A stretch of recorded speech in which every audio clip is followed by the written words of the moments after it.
On the first day after being reborn, I slapped myself 20 times, then went into the mountains, caught a foolish roe deer, and sold it for 200 yuan. On the second day after being reborn, I pointed a kitchen knife at the bellies of those two little brats and forced them to admit they stole the chicken and framed my wife. On the third day after being reborn, the whole village knew Jiang had gone mad, but no one dared lay a finger on my wife anymore. In this life, I will live in a big house, eat meat at every meal, and settle the scores one by one. Fourth aunt, this is only the beginning. Jiang, I'm begging you. Sixth aunt said the baby is almost due. Please stop bullying me. On the earth in Kong swept by the howling cold wind, the heavily pregnant woman curled up under a thin quilt, looking at me in terror. You are Shen Ruyu? I staggered back 2 steps, my mind buzzing. Wasn't I mourning her at the cemetery? How is she standing alive right in front of me? Have I been reborn? I slapped myself hard across the face, and amid the dizziness, memories flashed through my mind like a revolving lantern. When I was young, I was a complete scumbag. I took a liking to the educated young woman Shen Ruyu because she was beautiful, and while drunk, I took her innocence, then used reporting her parents as a threat to force her to marry me. With a beauty in my arms, I didn't know how to cherish her and instead tormented her even more. On New Year's Eve 5 years ago, she went into difficult labor, but I was outside drinking and gambling with others. When I staggered drunkenly into the room, I saw Shen Ruyu, covered in blood, dead miserably on the Kong with no clothes on, those unclosed eyes glaring at me fiercely. And I was so scared I wet my pants. Screaming, I fled the village and never dared come back. What? Do you still want it? Seeing me standing there in a daze, Shen Ruyu thought I still wasn't willing to stop. She put on her coat and carefully climbed down from the Kong, dragging her pregnant belly, walked to the outer room, leaned over the water vat with her back to me, and said softly, "If you want it, then hurry up, just don't toss me around so hard again. There's still a child in my belly." Seeing the bruises and bloodstains faintly visible beneath her thin clothes, my heart felt like it was being twisted by a knife. I picked up the clothes from the ground and gently draped them over her. "That's not what I meant. I've wronged you. From now on, I won't hit you again." But her face changed drastically. Holding my hand, her fingers were covered in cracked, bleeding splits. "I'm begging you, don't hit me anymore. There's really not a single cent left at home. And being pregnant, I have no way to earn money for your gambling. Once the baby is born, I'll immediately wash clothes for others to make money. Please don't hit me anymore. I really can't take it. Don't be afraid. I'm not going to lay a hand on you." Looking at the thin, frail woman before me, I slapped myself hard twice again. I'm really a beast. A woman marries a man for clothes and food. Now my wife can't even get enough to eat or wear. Can I still call myself a man? Don't worry, I won't hit you again. If I ever lay a finger on you again, I'll chop off my own hand. Don't touch me. She looked at me in terror. I won't. I let out a sigh.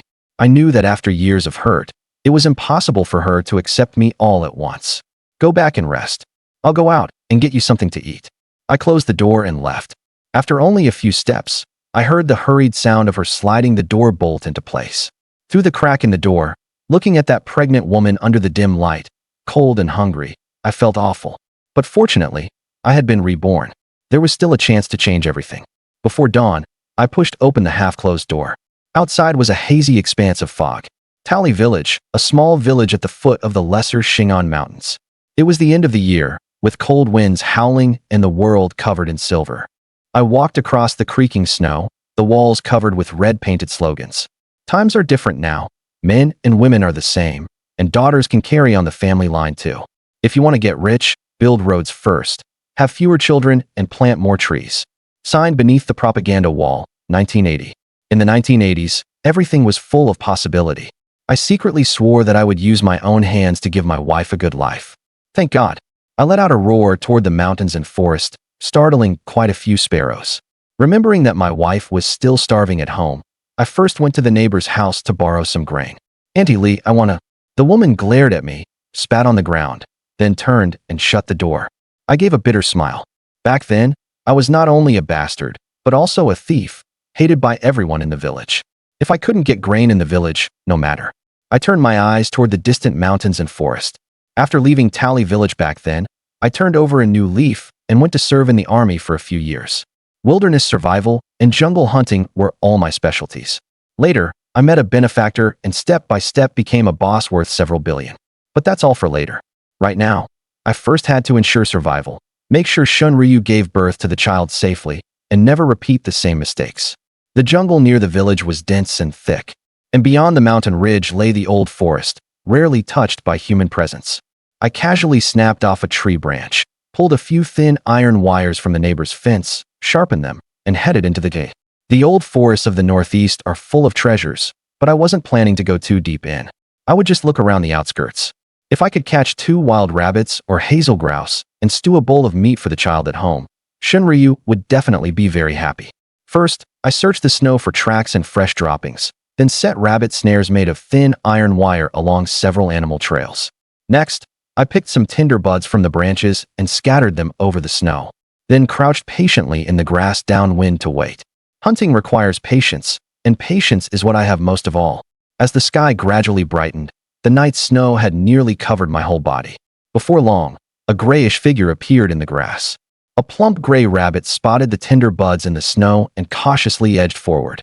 Food is scarce in winter, and tinder buds on branches are a rare find.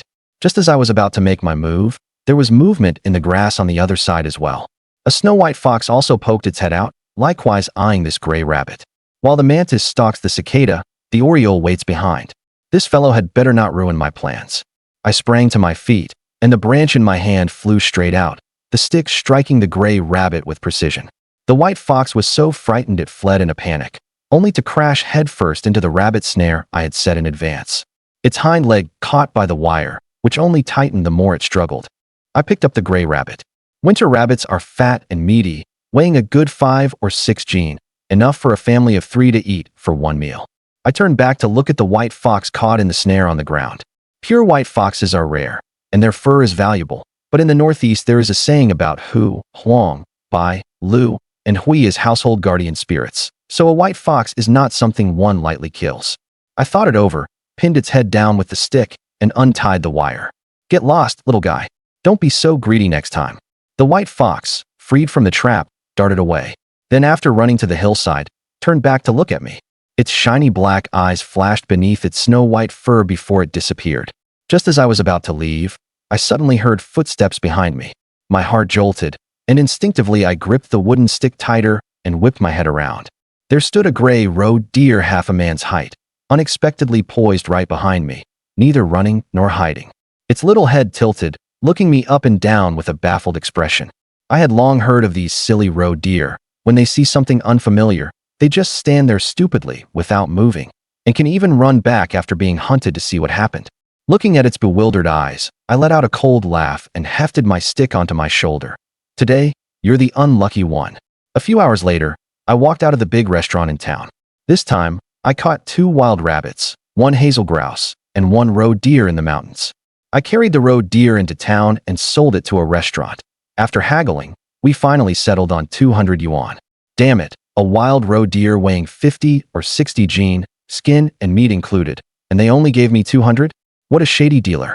But in those days, when an ordinary person's monthly wage was only a few dozen yuan, 200 was already considered a huge sum. I put away the money and went to the store to buy rice, flour, and cooking oil. Remembering how Shen Ruyu had shivered from the cold last night, I also bought a set of cotton-padded clothes, along with some fruit to eat during the new year. I made it back to the village before noon with the things in hand. Before I even reached home, someone stopped me. Brother Chen'er, you're finally back. Your house is really lively right now. Juzi, what's going on? The person who came was called Jiang Hao, my paternal uncle's younger son, nicknamed Juzi. He was tall, fat, and had a simple, honest-looking face. Everyone bullied him when we were kids, and I was the only one who always stood up for him. After all, after my parents died in an accident, my eldest uncle and aunt had taken care of me many times, so I didn't starve to death.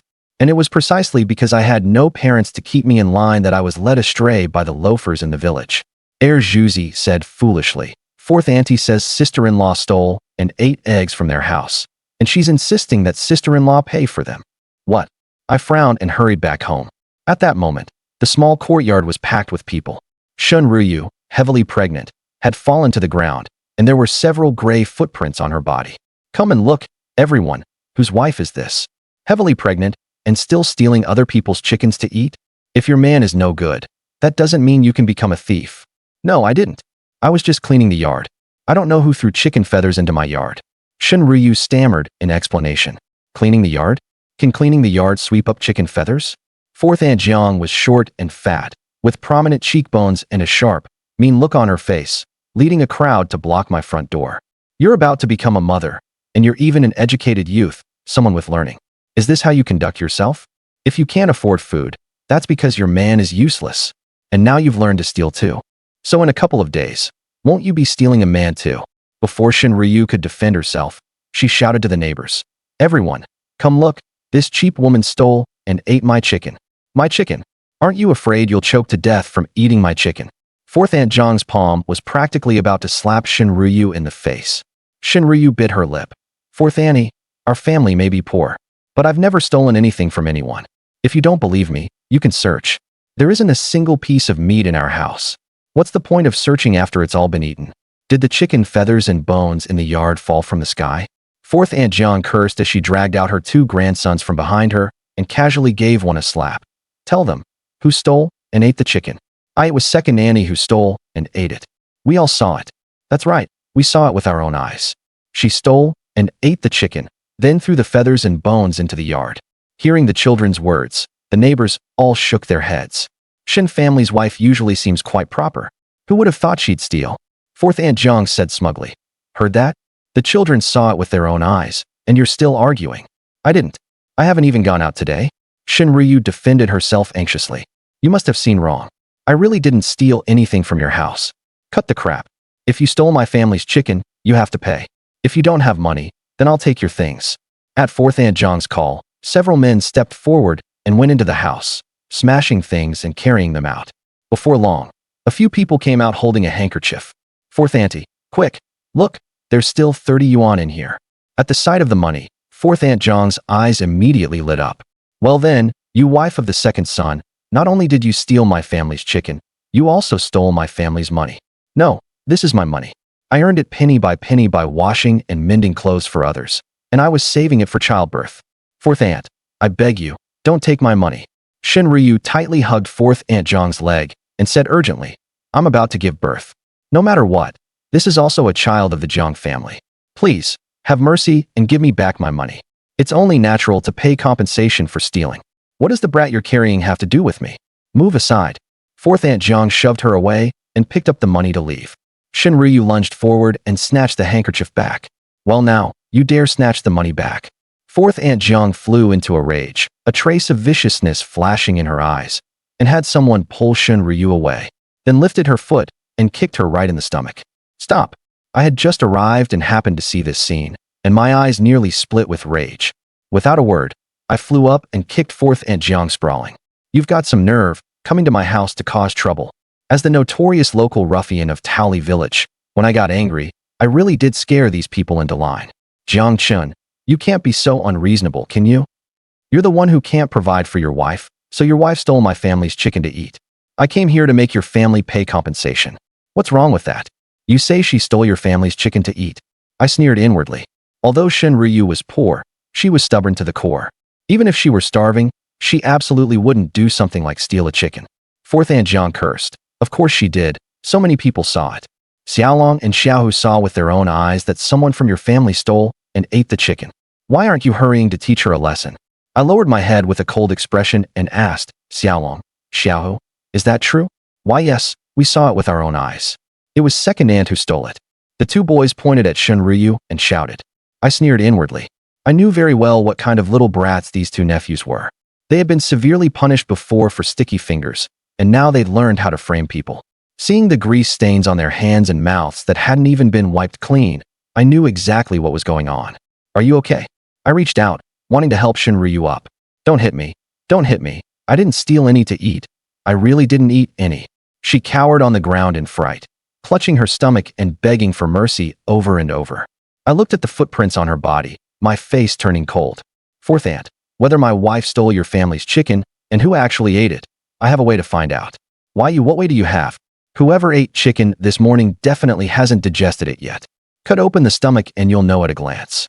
As I spoke, before Fourth Aunt Jiang could react, I picked up the knife from the ground and pulled Jiang Xiaohu straight into my arms. Jiang Chen, what are you doing? Let go of my grandson. Fourth Aunt Jiang was so frightened her face turned pale. You little thing, You say you saw Annie steal and eat the chicken with your own eyes, but I can see the grease stains on your sleeve haven't even been wiped off yet.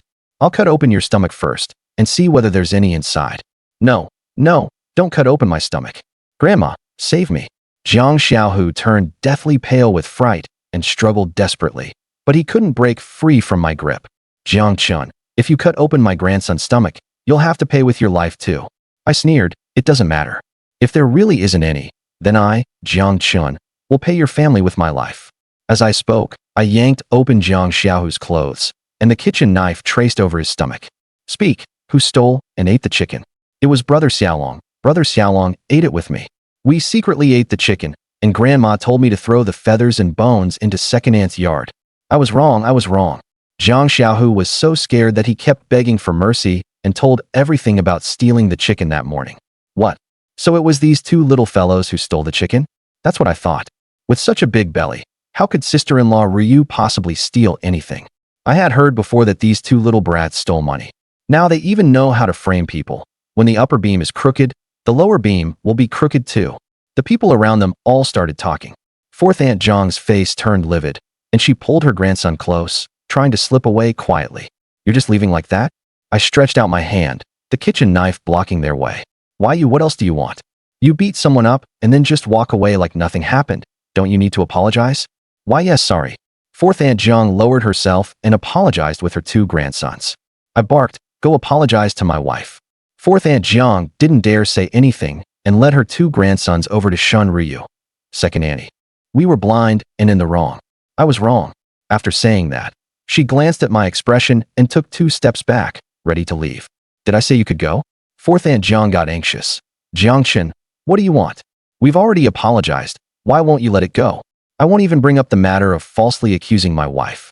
But the footprints on my wife, who did that? I pointed at the footprints on Shen Ruyu's body and said word by word, my wife is heavily pregnant and about to give birth. That kick. Were you trying to make our old Jiang family line die out?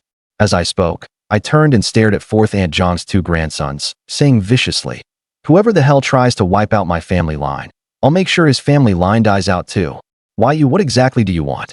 Fourth Aunt Jiang was so frightened that she shielded her grandsons and kept backing away. But your wife isn't hurt, is she? It's fortunate she's okay. If something had happened, it wouldn't be this simple. Pay up, 100 yuan. 100 yuan? Are you crazy from being poor? That's right, I'm crazy from being poor.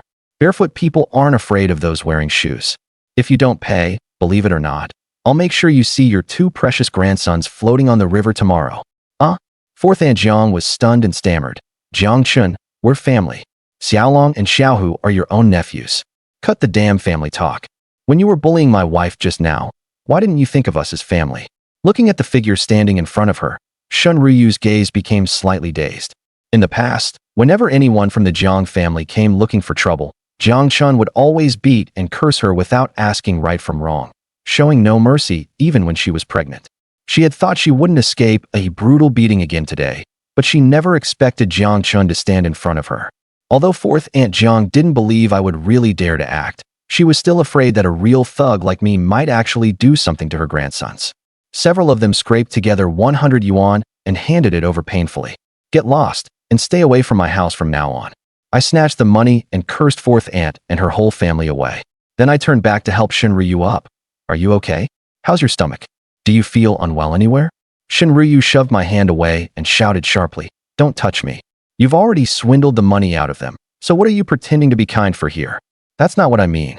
Just as Jiang Chun was about to say something, Shen Ruyu held her belly and walked back into the house step by step, then shut the door. This. Jiang Chun let out a helpless sigh. After dispersing the crowd watching at the doorway, Jiang Chun casually handed a wild rabbit to Suzy. If you hadn't run out to find me today, something might really have happened to your sister-in-law. I just snared this in the mountains. Take it back for eldest uncle to eat. Hee. Thanks, Brother Chenner. Suzy wore a simple, silly grin. In northeast China in this era, especially in the dead of winter, being able to eat meat was a rare thing. After all, not everyone had the skill to go hunting in the mountains.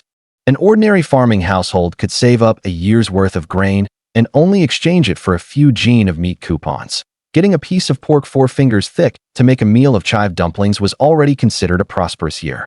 Jiang Chun stewed the remaining rabbit and hazel grouse together. with the star anise he had traded for, plus yellow wine to remove the gaminess and soy sauce to add fragrance. The aroma soon drifted through the crack in the door into the inner room. "Wife, come out and eat." Jiang ladled 2 large bowls full of meat onto the table. The aroma was rich, and the smell of meat was overwhelming.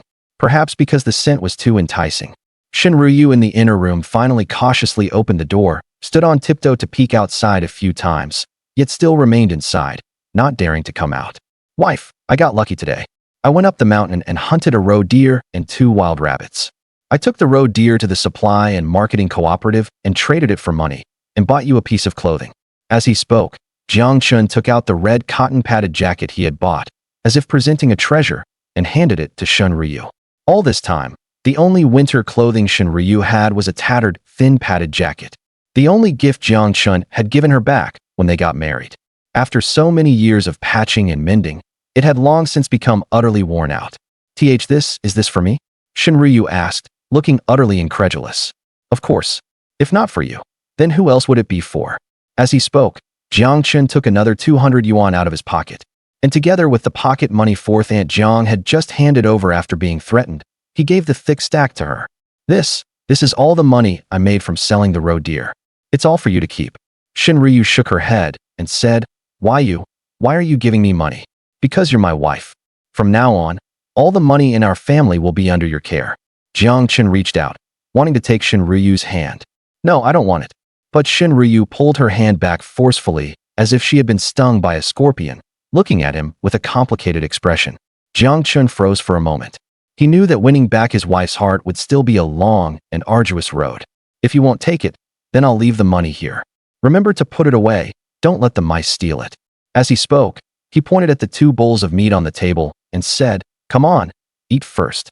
Looking at the bowls fragrant with the rich smell of meat, Shen Ruyu swallowed and walked shakily to the table. Lifting the bowl and smelling the aroma of the meat, Shen Ruyu still couldn't wait to pick up a piece and bite into it. It was so tender it fell off the bone, leaving a lingering fragrance on her lips and teeth. She swallowed it with her saliva, as if a warm current had surged through her stomach, long accustomed to hunger, making her whole body and mind feel soothed. So delicious. Shen Ruyu looked at Jiang in surprise. When had this hooligan, who usually did nothing but drink and gamble, suddenly become such an amazing cook? "If it tastes good, then eat more." Jiang smiled, then scooped another bowlful of meat from the table and handed it over. "Here, don't hold back. Eat more. All the meat today is yours. There's definitely enough. Where did you get the money to buy meat and clothes? Did you go gambling again? How could that be? Didn't I tell you? I went hunting in the woods." "Hunting?" Shen Ruyu's face was full of disbelief. After all these years, she had long seen through what kind of person Jiang was. How could he possibly have such ability? Bang, bang. Just then, the door behind them was pounded heavily twice. "Who is it?" Jiang frowned. His door couldn't withstand that kind of knocking. "Yo, brother Chen, eating, huh?" The door opened, and 2 men came in, one fat and one thin. With a glance, the tall, skinny man spotted the 2 heaping bowls of meat on Jiang table. "Brother Chen, you're really not being much of a friend. Eating meat without calling your brothers over. What are you here for?" Jiang recognized the tall, skinny man. His name was Li Mao. This kid was usually just like him, a good-for-nothing village thug who ate, drank, and loved gambling. But Jiang was an orphan, while Li Mao's father, Li Gaotian, was also the village bully of Taoli village. Relying on the fact that he had many sons and grandsons, he had often bullied the villagers. It was said that Li Gaotian's family had connections with the township party secretary, so the villagers dared to be angry but not speak out. "Brother Chinner, did you forget? Last time you owed me 300 yuan at the casino, and you even said you'd sell sister-in-law Ruyu to pay off the debt. So here, I found you a buyer." As he spoke, Li Mao called over the fat man behind him. This older guy was Zhao Luozi from Balipu. He had just turned 50 this year, and used to be a hired breeding partner for others. Now that he's back, he said he wanted to spend money to buy a wife, and was willing to pay 500 yuan. Bang! Hearing Li Mao's words, Shen Ruyu's face instantly turned deathly pale with fright. No wonder you bought me clothes and meat. So it turns out you were actually going to sell me." Shen Ruyu stood up, staggered a few steps, and nearly fell. "Jiang, I really misjudged you. A dog can't stop eating shit. You really are scum. In the countryside, there are quite a few thugs who beat their wives and gamble, but beasts who would sell their wives are still rare." "That's not it. Wife, listen to my explanation. Jiang Chun hurriedly reached out to hold her and said anxiously, don't listen to his nonsense. There's no such thing at all. How could I possibly sell you? Brother Chinner, how can you say that? It's all there in black and white. You wrote it yourself. As he spoke, Li Mao pulled an IOU out of his pocket and slapped it onto the table. Jiang Chun frowned and glanced at it, not expecting that it really did have his signature on it.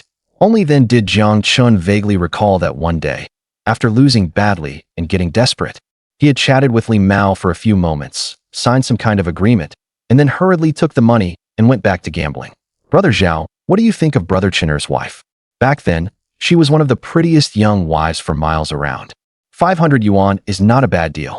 Li Mao pointed at Shen Ruyu and said, and look, slim waist and big hips.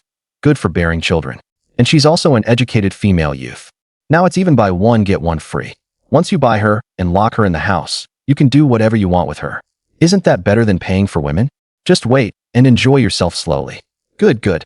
Zhao Luozi stared at Shen Ruyu's face and figure and nodded repeatedly, practically drooling. It's good that she's pregnant. I like women who can give birth. And in a couple of days, once the child is sold, that'll be money again. Then I'll plant my seed in her and have her give birth to litter after litter. Zhao Luozi walked up to Shen Ruyu and said, Woman, I heard your man both gambles and beats you, and that your life is too bitter. I think you should come with me. I won't hit you. You just need to bear children for me. After saying that, he reached out to grab Shen Ruyu. You don't touch me. Shen Ruyu screamed in fright. Beside her, Jiang Chun grabbed his wrist and sent a heavy kick at him. Get the hell out of here. Although Zhao Luozi was fat, years of doing breeding labor had long since worn down his strength. Losing his balance, he was kicked straight out. Li Mao, standing nearby, froze for a moment, then shouted in dissatisfaction, Brother Chinner, what do you mean by this? I've already taken the money. How can you go back on your word? I'll acknowledge your mother. Why don't you sell your own mother? Jiang Chun pointed at Li Mao and shouted, Get the hell out of here right now, or don't blame me for turning nasty. Seeing that Jiang Chun had no intention of honoring it, Li Mao also got angry, slapped the table, and stood up. Jiang Chun, who the hell are you pretending to be? Do you really think you're somebody? If you won't sell your wife, then how are you going to settle the money you owe me? Trying to deny the debt? Jiang Chun picked up the IOU and hurled it at his face. The money, I will pay you back. Within at most 1 month, I'll repay both principal and interest. But if you dare bring these shady people to my house again, I'll break your legs right now. Fine, Jiang, if you don't pay back the money in a month, just you wait. We'll see about that then. Seeing the grim look on Jiang Chen's face, Li Mao also didn't want to really make a scene with him. After all, Jiang Chen's ferocious reputation was well known. If they really fell out, there was no telling what he might do. Let's go? With that, the two of them left in disgrace. Zhao Luozi said with a displeased look, Brotherly, why is this kid so fierce? Didn't you say this would be easy? I've already given you the money, so what about my wife? What are you yelling about? At worst, I'll find you another one. I don't want that. I want the woman in that room. That woman is really to my liking, with big breasts and round hips. You can tell at a glance she'll bear a son. Zhao Luozi said stubbornly. If I can't get that woman, then give me my money back. Back? Back. I'll give you back my ass. I spent that money long ago. Li Mao barked impatiently, then glared at Jiang Chen's shabby house and muttered, Don't worry. This kid can't stay home guarding her forever. Once he goes out, you can just go up and snatch her, can't you? Zhao Luozi hesitated for a moment and asked, Huh? Snatch her? That's not appropriate, is it? What if they call the police? Li Mao let out a cold laugh and said, Would he dare? What he's done himself is more than enough to get him executed. How do you think he got Shen Ruyu in the first place? Others may not know, but I do. When the time comes, you might as well go all the way and sleep with his wife right in front of him. This kid cares a lot about face. Once he sees that it's a done deal, what can he do? Zhao Luozi's eyes lit up, and he nodded. Haha. All right, then I'll do as you say. After the two left, Jiang Chen looked at the table, which was a complete mess. Ruyu, listen to me. I really never meant to sell you. It was all that bastard Li Mao talking nonsense. Jiang Chen knocked on the door and explained, Open the door. Listen to my explanation. Was the name on that note fake too? Leaning against the door, Shen Ruyu said sadly, I. Jiang Chen was instantly speechless. He didn't know how to explain it. Ruyu, that's all in the past. I told you I'd change. Thud. Suddenly, a soft sound came from the room, as if some heavy object had fallen to the ground. Wife, open the door. Jiang Chen was alarmed and hurriedly pounded hard on the door. but no sound came from inside. Jiang Chen's heart sank. He quickly stepped back a few paces and slammed the door open. Shen Ruyu had already fallen to the ground and fainted, with a large pool of blood flowing out beneath her. Seeing this scene, in an instant, the image of Shen Ruyu covered in blood back then, and that desperate look in her eyes before her tragic death, appeared in Jiang Chen's mind again. No, it can't be like this. Jiang Chen hurried forward and reached out to feel for breath at Shen Ruyu's nose and mouth. Thank goodness, there was still the faintest warmth of breath. Suzy, Zhuzi, get the cart ready. We're going to the hospital. Jiang Chen hurried to the elder uncle's house next door and pulled out their flatbed cart. Brother Chener, our family's livestock are all at the brigade. Why don't we call old lady Lu over first? Hearing that sister-in-law was suddenly about to give birth, Suzy was also so anxious he was running in circles. Old lady Lu was Tally Village's old midwife.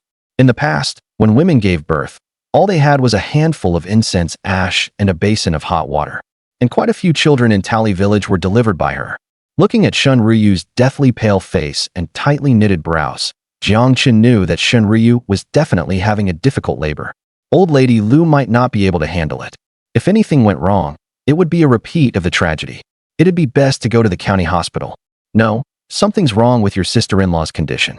We have to go to the hospital. But without any livestock, how are we supposed to get there?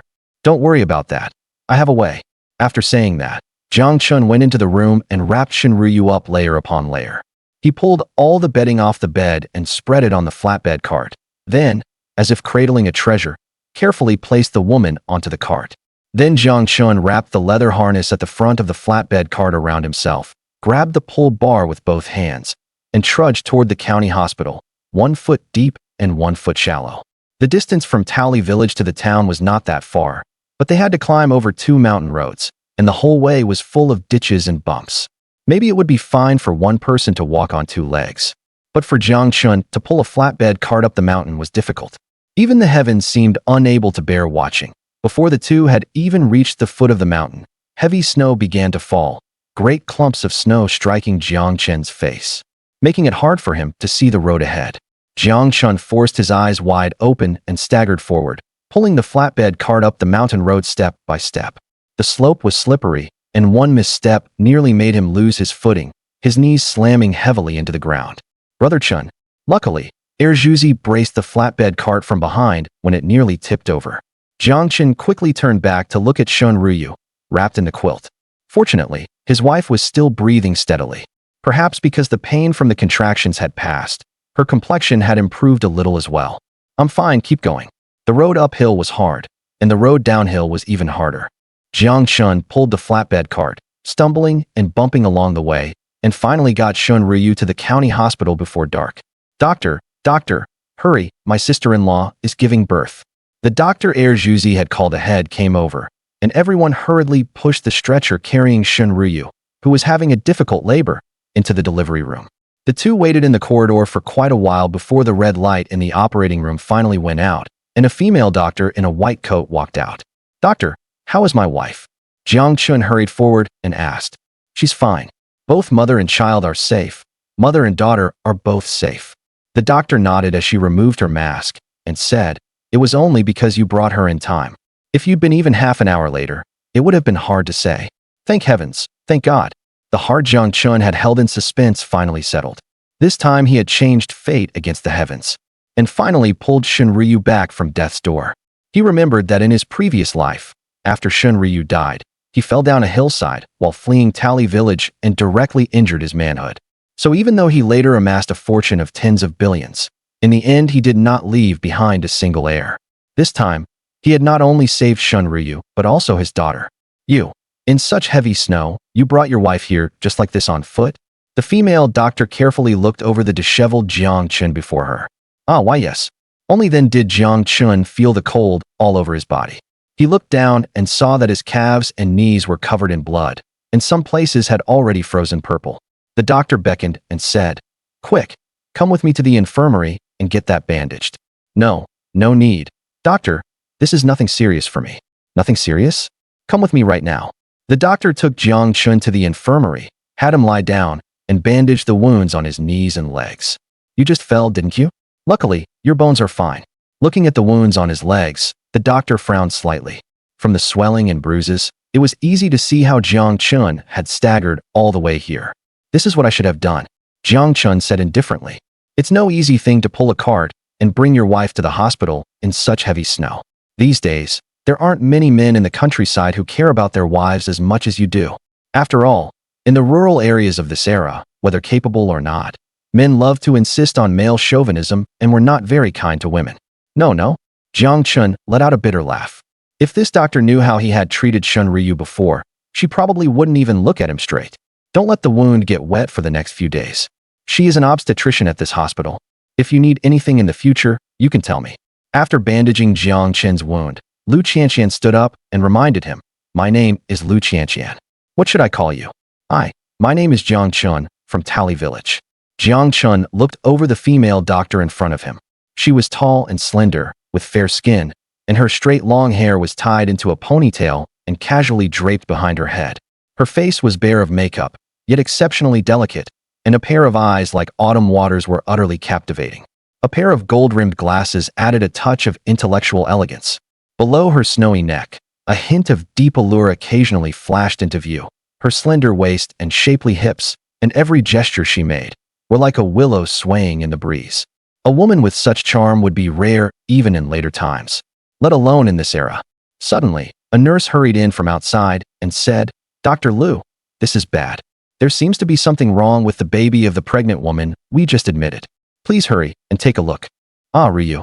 Ignoring the pain in his knees, Jiang Chun hurried out of bed and rushed to the ward. Doctor, come quickly and take a look. What's wrong with my daughter? Why has she suddenly stopped breathing? Shen Ruyu, who had just woken up, was already on the verge of going mad with anxiety. For some reason, the child in her arms seemed unable to breathe, and even her face had turned bluish-purple from suffocation. Please, save her, save my daughter. Don't panic yet, let me take a look. Lu Qianqian took the baby and examined her carefully, then ordered, Quick, prepare the operating room and start emergency treatment immediately. As she spoke, Lu Qianqian quickly carried the baby out of the ward. Although Jiang Chun was also very anxious, he stayed behind to comfort her. Honey, don't panic either. Don't worry, the child will be fine. Shen Ruyu forcefully shook off his hand and shouted, Don't stand here pretending to be a good person. Are you thinking that because she's a girl, a money-losing burden, you don't want her at all? I don't mean that. I like girls too. Boys and girls are the same.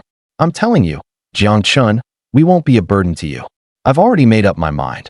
I'm going to divorce you and take this child with me. Divorce? Jiang Chun was startled and asked anxiously, Why do you want a divorce? Because you're a wife-selling, gambling scumbag.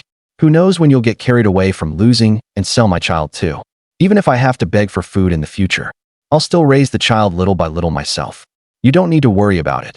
It has nothing to do with you. Looking at the resolute look in Shen Ruyu's eyes, Jiang Chun took a few steps back in a daze. Ruyu, I know I was wrong before, but I really have changed. Can you give me one more chance?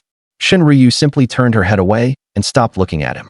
Jiang Chun knew in his heart that there is no sorrow greater than a dead heart. She had already given him countless chances before, yet not once had he made her change her mind. Stop arguing. Your child's condition is very serious. Hurry and come with me to make the payment. At that moment, the nurse walked over holding the bill. Doctor, how is the child? How much do we need to pay? The nurse shook her head and said, The baby still can't breathe on her own. It may be that she was deprived of air for too long on the way here, and the examination also found something in her lungs. So she may even need surgery. The initial surgical fee alone will be 1,000 yuan. 1,000 yuan, that much? Shen Ruyu's face instantly turned deathly pale. In this era, an ordinary worker earned less than 100 yuan a month, and 1,000 yuan was an enormous sum. She had carefully washed clothes for others for several months, and had only managed to save a few dozen yuan. Yes, and this is only the upfront surgery fee. If treatment continues afterward, it will cost even more, and there's still no guarantee the child can be saved. Think it over and decide whether you still want to treat this child. Jiang Chun said firmly. Treat her, we must treat her. Start treatment as soon as possible. I'll find a way to get this 1,000 yuan.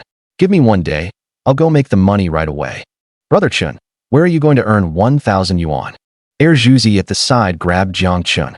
In the village, girls were seen as money losers, who would spend 1,000 yuan to treat a child who might not even survive. After all, this was no small amount. In the village, 500 yuan in bride price was enough to marry a young maiden. The daughter born to old Zhao's family in their village last year also had some illness and needed 50 yuan for medicine, but later his old mother threw her into the river and drowned her. And now it's 1,000 yuan. Had Jiang gone crazy? Forget it, I won't treat her. This is her fate.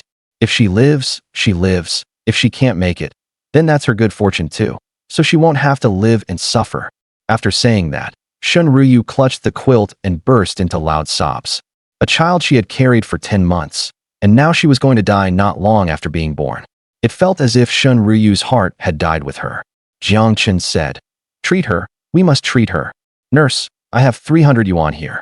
Put the rest on credit for now. Talk to Dr. Liu, and before noon tomorrow, I'll make up the remaining money."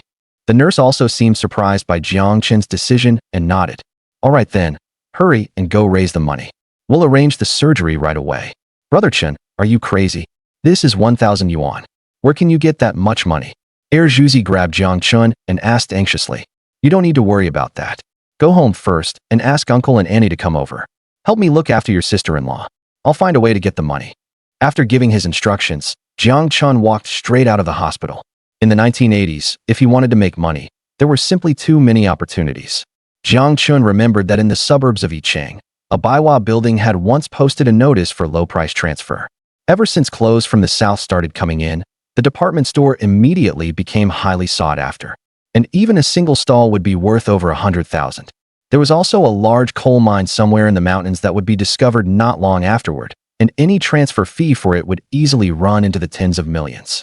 Even some low-priced real estate in the county town, those big houses with courtyards that were selling for a few thousand yuan now, would rise by thousands of times in 20 or 30 years. But all those things required time and capital. Right now, Jiang didn't have a single cent of startup money. So how could he earn 1,000 yuan in one day? "Second aunt, I heard your daughter-in-law gave birth?" "Yes, but she doesn't have enough milk. I'm out looking everywhere for something to help her produce more milk." "Oh, that's hard to say. It's the new year, and the supply and marketing cooperative is closed, and there's not enough milk powder. So where can you find something to promote milk production?" "Exactly. We can only make do with some lotus root starch for now." The conversation between the two old women chatting at the entrance to the obstetrics ward reached Jiang's ears. Promote milk production, right? How did I not think of that? Jiang was delighted and sprang to his feet excitedly.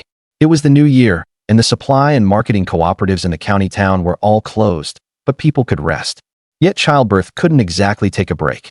And in this era, most pregnant women were somewhat malnourished, and the children they gave birth to often lacked both qi and blood. Wealthy families were better off. But for ordinary people, not having enough breast milk was the most troublesome thing. I remember there was a fairly large reservoir near Yicheng, with quite a lot of crucian carp in it. As the saying goes, you can club roe deer and scoop up fish with a gourd. And if we're talking about what is best for helping postpartum women produce milk, crucian carp soup is definitely second to none. With that thought, Jiang hurried back to make preparations, and soon arrived at the reservoir on the outskirts of Yicheng, carrying a bucket and a handcart. At this time, the ice on the reservoir was still very thick. Jiang looked around, broke through the ice at a relatively flat area by the reservoir, and simply lowered the fishing net through the opening in the ice. Then, he stacked some stones together to form a shallow channel, scattered a steamed bun and cornbread crumbs inside, and guided the water in. In winter, the water below is exactly when oxygen is scarce, and fish generally gather wherever there are holes in air. Not long after Jiang lowered his net, he sensed movement, but he wasn't in a hurry. The fish caught by the net were not the main point. The main point was to lure the school of fish into the channel he had dug. Hiss, it's really cold. After finishing up at the reservoir, Jiang was shivering from the cold. You had to know this was a northeastern winter, and the water was even more bone-chillingly cold. Before long, the wet hems of his pants had frozen stiff. This damned weather. He hadn't really noticed it while working just now. But the moment he stopped, when the draft through the mountain forest blew over him, Jiang felt as if his whole body had been blown through. If not for relying on this young body's still strong vitality.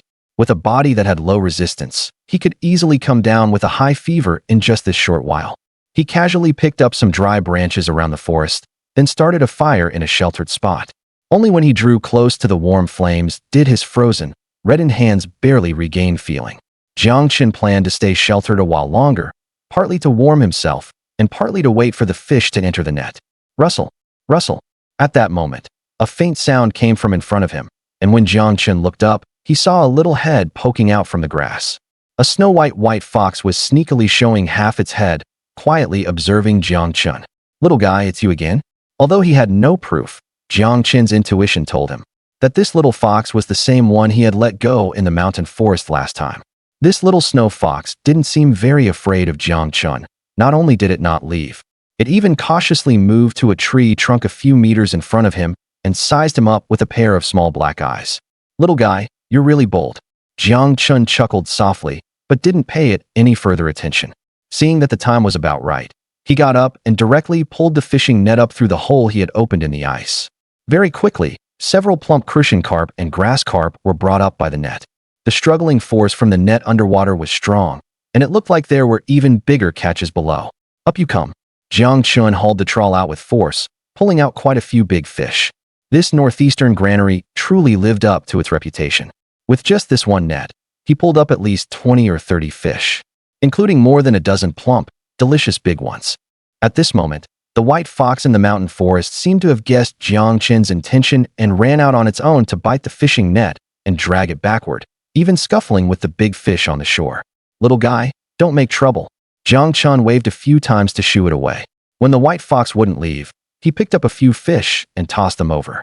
The white fox had gotten smarter this time. It bit the fish and hid behind the ridge, then quietly squatted in the snow again, watching Jiang Chen fish. Jiang Chen stopped bothering with it. After putting the fish into the prepared bucket, he cast the net again while there was still time. Going back and forth like that, he fished 4 or 5 times. Seeing that the time was about right, Jiang Chen finally hauled in the net and pulled the flatbed cart back. "Fish for sale, crucian carp for sale, freshly caught live fish. Lively and kicking, the freshest you can get.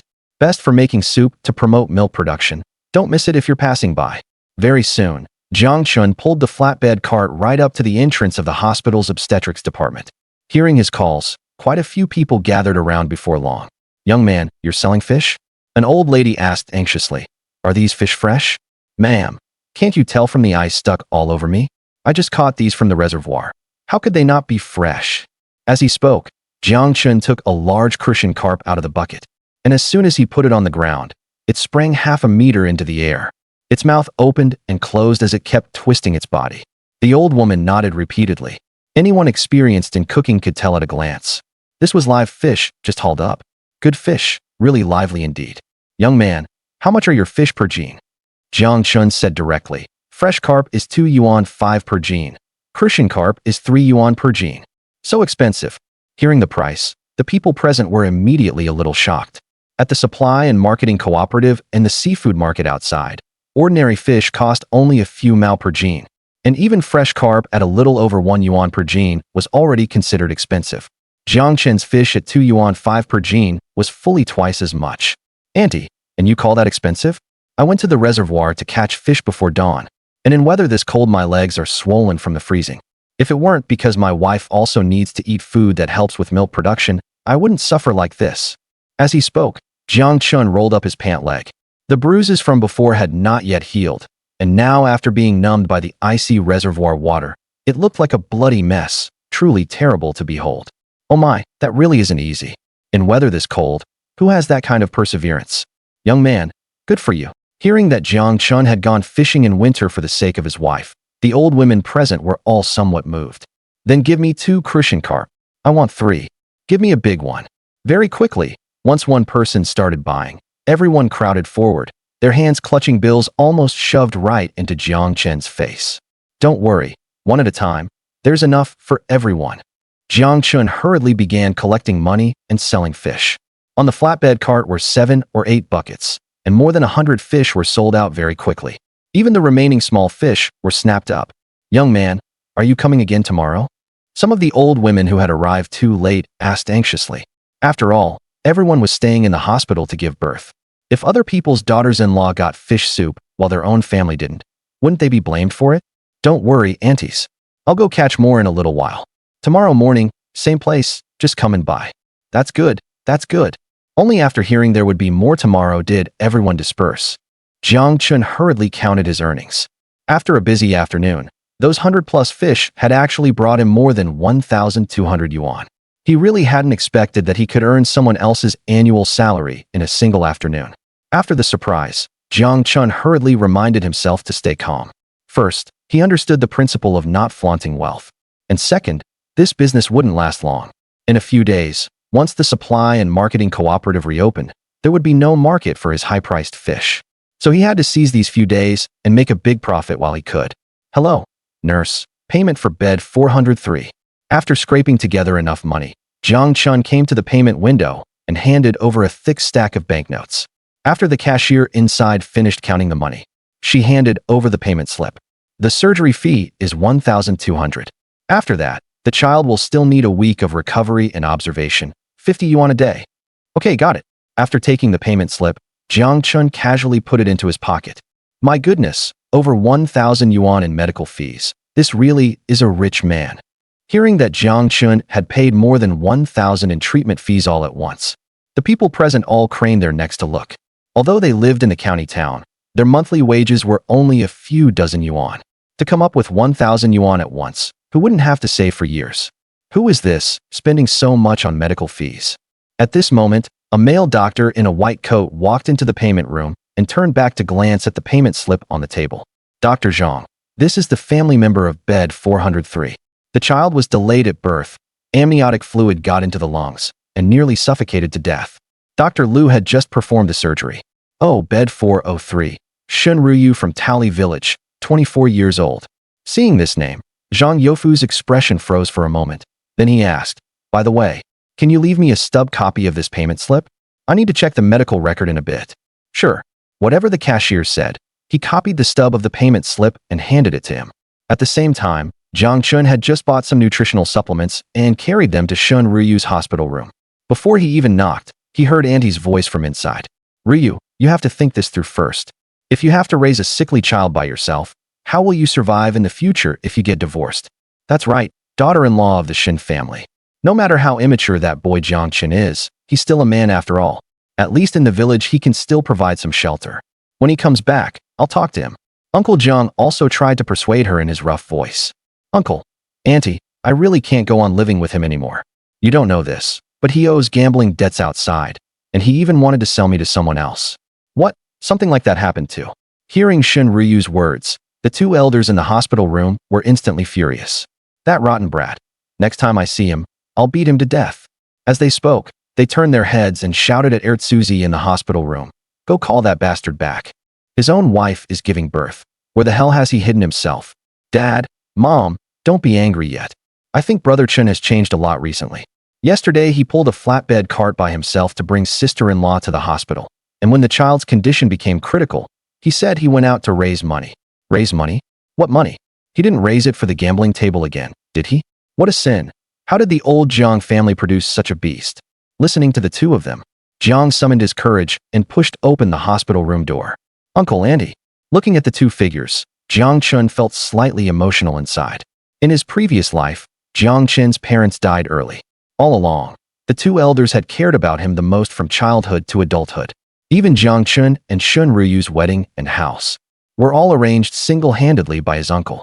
In the Jiang family, Jiang Chen's father ranked second, and his uncle was slightly older than his father. The two brothers also looked very similar, and Jiang Chun had always been very respectful and devoted to his uncle, with even a trace of a naughty child's fear of a father. It could be said that when he was little, these two elders were his parents. They used to be workers at the coal mine near Tally Village, but later his waist was injured by falling rocks, and from then on he could only rest at home, so he had less control over Jiang Chun. After Shen Ruyu died in his previous life, Jiang Chun fled Tally Village. Later, after making a fortune, he even sent money back to the village and wanted to bring his uncle and aunt to live in the city.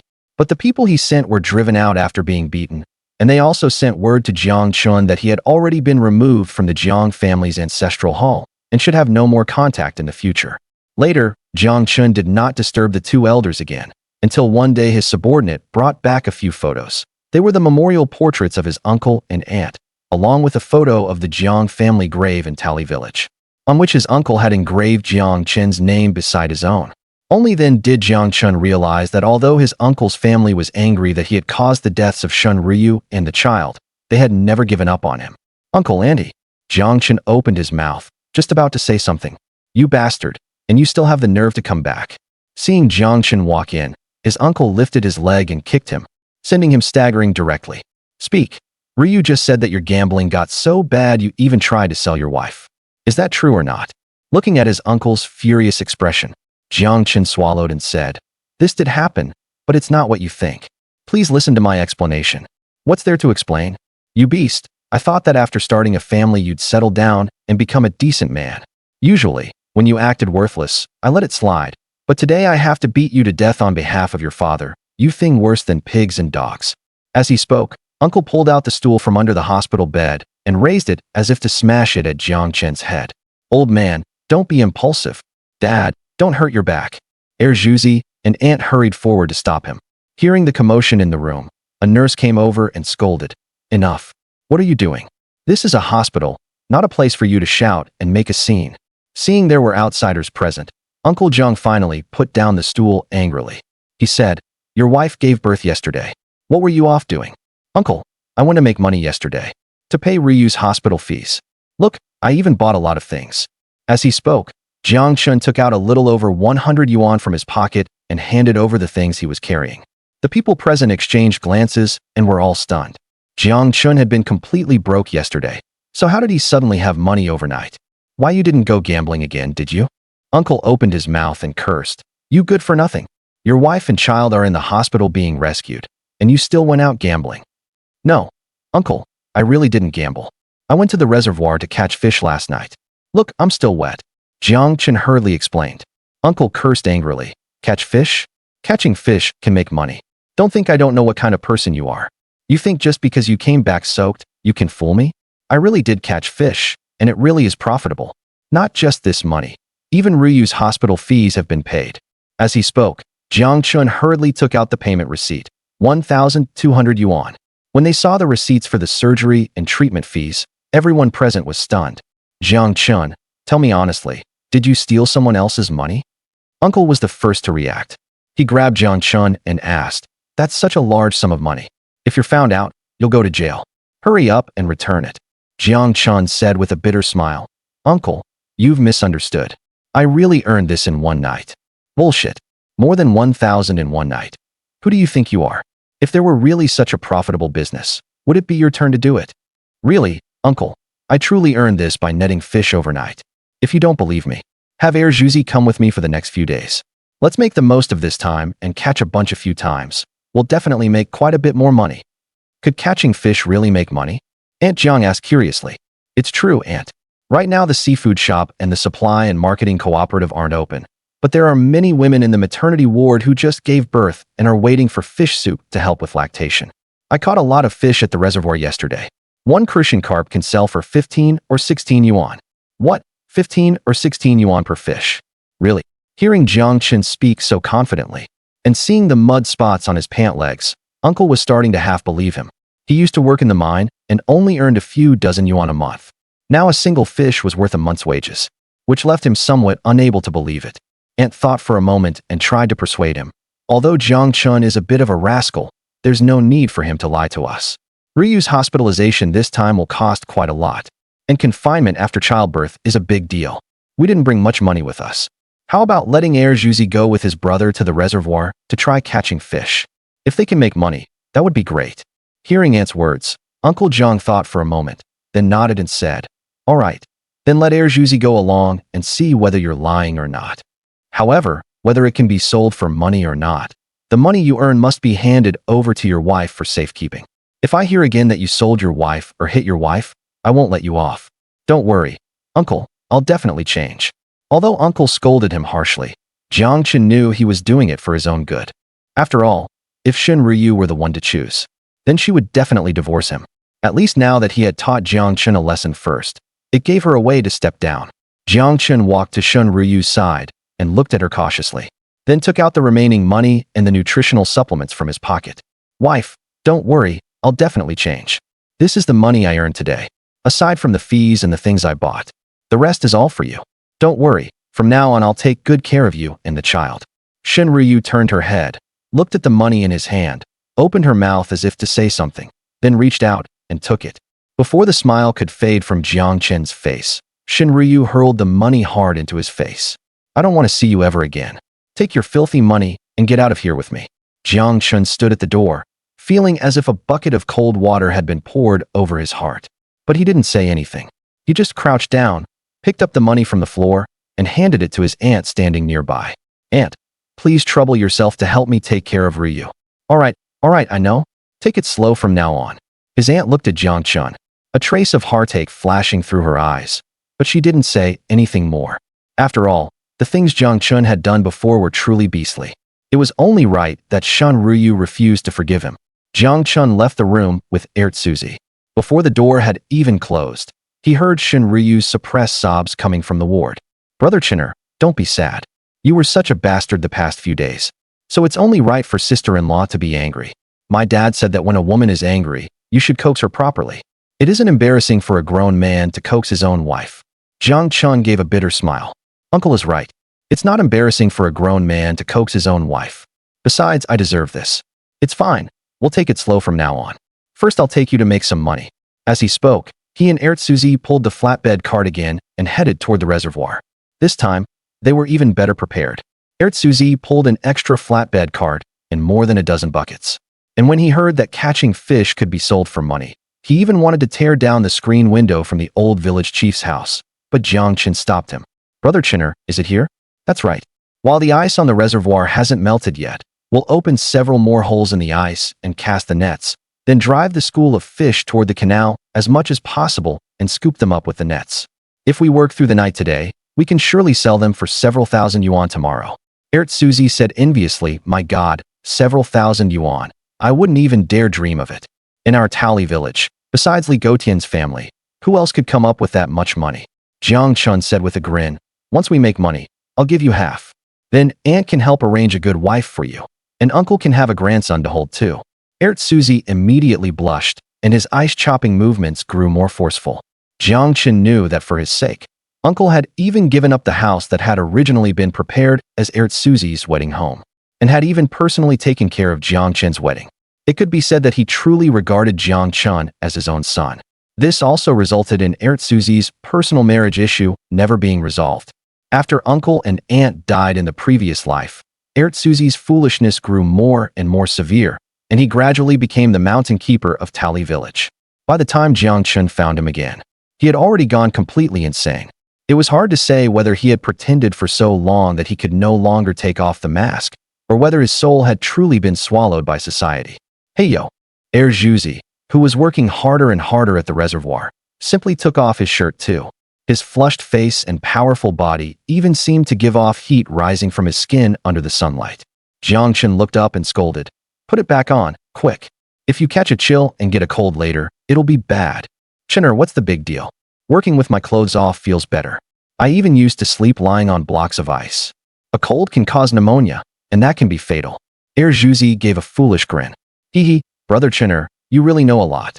The two of them chopped quite a few more holes in the reservoir, then lowered the fishing net into the water. Just as Jiang was warming himself by the fire in a sheltered area, he saw that little snow fox again, but this time it seemed very anxious, darting back and forth in the snow in front of Jiang as if it wanted to tell him something. This little fox is kind of interesting. Suzy picked up a branch and teased it a little, but the snow fox was very wary of him, staring at him and bristling as it let out a few cries at him. Suzy, after this net goes down, we'll have to wait a while before pulling it up. I'll go take a look first. Wait here. Jiang stood up and walked toward the snow fox. The little fox quickly ran up onto the mountain ridge, then turned back to stare at Jiang again. Just like that, led by the little fox, Jiang ran along the ridge into the woods, turning left and right until he came to a mountain hollow. After passing through several patches of forest, he arrived at a hidden hollow. Squeak, squeak, squeak. The snow fox called out twice at Jiang as if there was something up ahead. Jiang looked up, and his face instantly changed in shock. Good heavens, this is a big find. Under a large tree opposite him, there was actually a lush green plant growing out of the snow, with several clusters of green leaves bearing a few red berries. Jiang was all too familiar with this plant. It was wild mountain ginseng, a rarity in the northeastern forests.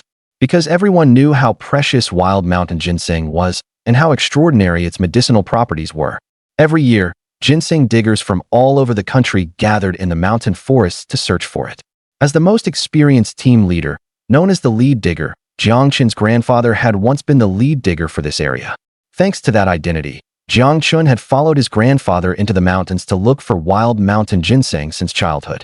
He had never managed to dig up any before, yet now he had unexpectedly come across one here. 1, 2, 3, 4. Looking at the leaves on the wild mountain ginseng, layer upon layer, there were already 8 or 9 tiers. 9 whorls of leaves? Jiang Chen cried out in surprise. The age of wild mountain ginseng can basically be judged by its leaves. Those that have just grown 3 or 5 small leaves are called sanhua or bazhang, meaning they are only about 3 to 5 years old. And those called erjiazi and dengtaizi have the second and third whorls of leaves, meaning they are respectively 20 to 30 years old. Those with the fourth and fifth whorls of leaves are even rarer. But the wild mountain ginseng before his eyes was luxuriant, with 8 or 9 whorls of leaves, meaning it was over 100 years old. Now this was a real fortune. This was a priceless treasure. Jiang Chen remembered that in his previous life, he had once attended a Sotheby's auction where a wild mountain ginseng that was only 50 years old sold for the sky-high price of 3 million. And the wild mountain ginseng before him was over 100 years old. So even now, it was an extremely valuable treasure. Little fellow, you're really amazing. Jiang Chen reached out and rubbed the little snow fox's head. This time, the little white fox did not run away. Instead, it closed its eyes in comfort. Because iron tools cannot be used to dig up ginseng, for fear that without knowing the proper force, one might accidentally damage the ginseng's quality. Jiang Chen used to have a tool made from deer bone, specially crafted for him by his grandfather, but he probably couldn't find it now. He backed away. He found a small branch on the ground nearby and was about to go dig it up, but just as he was about to stand, the little white fox behind him bit the cuff of his pants. What's wrong? Jiang Chen looked at the white fox at his feet and was just about to say something when, from the corner of his eye, he caught sight of a dark green venomous snake over 2 meters long suddenly appearing among the green leaves of the wild ginseng. Damn, why isn't this snake hibernating? Looking at the ginseng guarding snake coiled around the wild ginseng, Jiang Chen instinctively took a few steps back.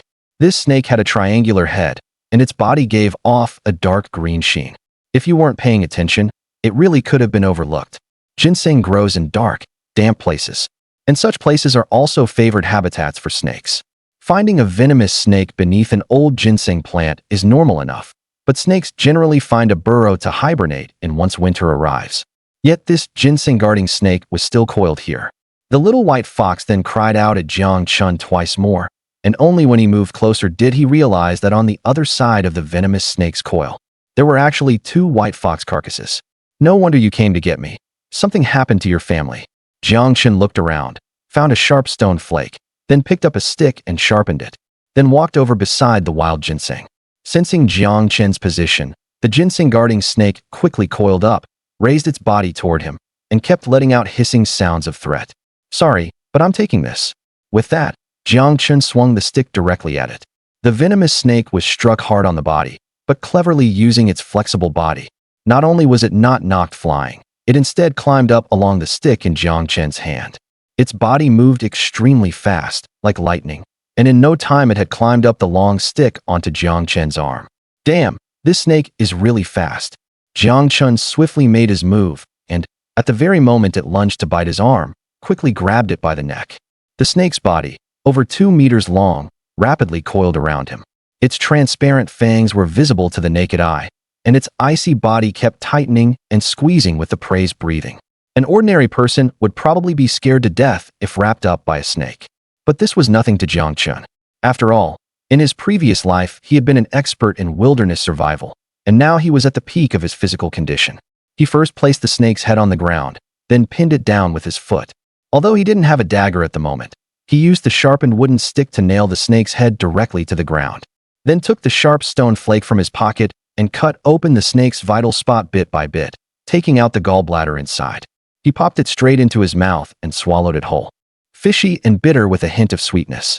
Not long after the snake gall went down, a trace of warmth spread through his body, as if even the chill inside him had been driven off quite a bit. With its vital spot destroyed, the snake was already as good as dead, though its body was still writhing constantly. Worried that the snake's head might still be conscious, Jiang Chen Simply used the stone flake to cut off the entire head and tossed it aside. The remaining snake body couldn't go to waste. It's not often you see such a large snake in winter. And Shen Ruyu was currently in poor health, so making snake soup to nourish her would be good too.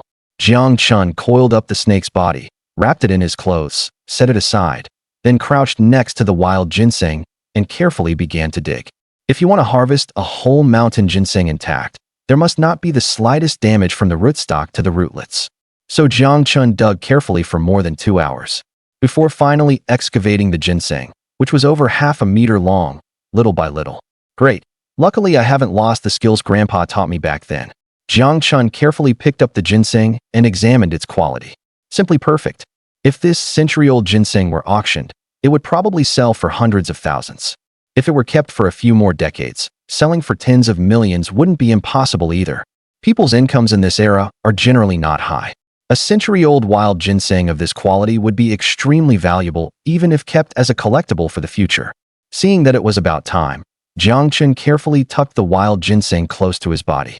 Turning around, he called to the little white fox, only to see that this white fox was desperately tearing and biting at the snake head on the ground. And before long it had eaten the snake head completely clean. After finishing the snake head, the white fox slowly walked to Jiang's side and rubbed against his leg back and forth with its body. Then walked to the 2 white fox corpses on the opposite side and cried out twice. "Awoo, awoo, awoo." Jiang patted the white fox's head, understood what it meant, and reached out to take the pair of white fox corpses on the ground and buried them in the pit where he had dug up the ginseng. "Little guy, you're luckier than I am. I've never seen my own parents since I was little. Now the 2 of us are both orphans. If you don't mind, follow me from now on. I won't let you go hungry." As he spoke, Jiang wiped away all the footprints on the ground and left this mountain forest with the white fox. Meanwhile, by the reservoir, Suzy had already cast the fishing nets several times, and the buckets on the 2 carts were filled to the brim with big fish. "Brother Chinner, where did you go?" Suzy walked over and said happily, "Look, I just caught these with the net. There are so many fish here. 1 scoop of the net brings up more than a dozen." "Good, that's great." Jiang looked at the buckets, then went to look at the water channel he had dug out. At this moment, there were already quite a few fish in it as well. These 2 cartloads will probably sell for more than 2,000 yuan. Then he walked over to the water channel. Because this spot was low, once the current drew the schools of fish over, the exit was blocked by a fishing net, while the opening left at the entrance was not large. So it was easy for the fish to get in but hard to get out. At this moment, there were 3 to 5 schools of fish swimming in the entire channel, adding up to around 100 or so. Great. By tomorrow the fish in this channel can be caught, and then there'll be no need to go through the trouble of drilling holes in the ice. After all, although the ice on the reservoir is thick, no one knows what the thickness is like in the middle. If you pick the wrong spot, falling in would be terrible. Jiang built this water channel in a concealed reed bed, covered it with a pile of grass, and made a marker. At this moment, the little white fox looked somewhat listless, and he didn't know whether it was because it had been poisoned after eating the venomous snake head. Only when it saw the fish in the channel did it perk up a little. After looking at them from the shore for a few moments, it slapped the water with 1 front paw and caught a live fish. "Little guy, you've got some skills." Jiang patted its head and said, "When I'm not around, if you're hungry, come here to the water channel and eat fish. But remember, you can only eat small fish. I still need to keep the big fish to sell for money." The white fox nodded as if half understanding, bit the live fish on the ground, leaped over the mountain hollow, and disappeared.